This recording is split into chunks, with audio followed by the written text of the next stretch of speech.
மம்தா குல்கர்னி என்ற நடிகையை பாலிவுட்டும் தமிழ் சினிமாவும் மறந்திருக்கலாம்.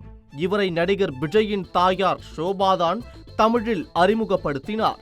நடிகர் விஜயின் தந்தை S.A. சந்திரசேகரன் மிகச்சிறந்த இயக்குனர் என்பது அனைவருக்கும் தெரியும். அதேபோல் விஜயின் தாயார் ஷோபா சந்திரசேகரும் ஒரு இயக்குனர்தான்.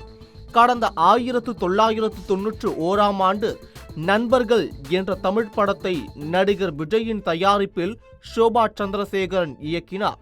இந்த படத்தில்தான் பாலிவுட் நடிகை மம்தா குல்கர்னி தமிழில் அறிமுகமானார்.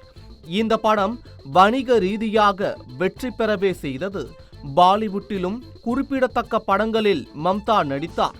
பின்னர் நடிப்பில் இருந்து காணாமல் போய்விட்டார். கடைசியாக முன்னாபாய் என்ற இந்தி படத்தில் நடித்திருந்தார். 2000ஆம் ஆண்டு வாக்கில் இந்தியாவில் இருந்தும் அவர் வெளியேறிவிட்டார். முன்னதாக கடந்த 2016ஆம் ஆண்டு தனியார் தொலைக்காட்சிக்கு அளித்த பேட்டியில், எனது தாயாரின் ஆதிக்கம் காரணமாகவே நான் சினிமாவில் நடிக்க வந்தேன். சினிமாவில் விரும்பி நடிக்கவில்லை. பிரஷர் காரணமாகவே நடிப்பு துறையில் இருந்தேன்.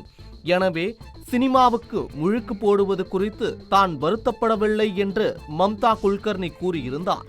இந்தியாவில் இருந்து வெளியேறிய மம்தா குல்கர்னி தென்னாப்பிரிக்காவில் விக்கி கோஸ்வாமி என்பவருடன் வாழ்ந்து வந்தார்.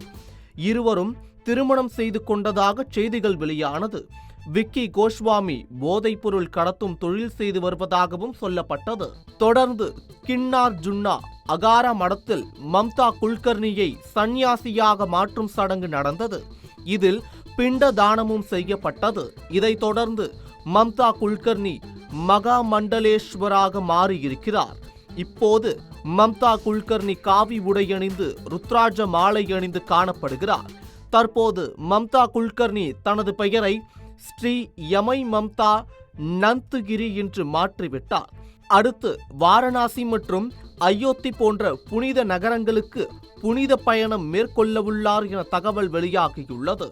தற்போது மம்தா குல்கர்னிக்கு 52 வயதாகிறது என்பது குறிப்பிடத்தக்கது.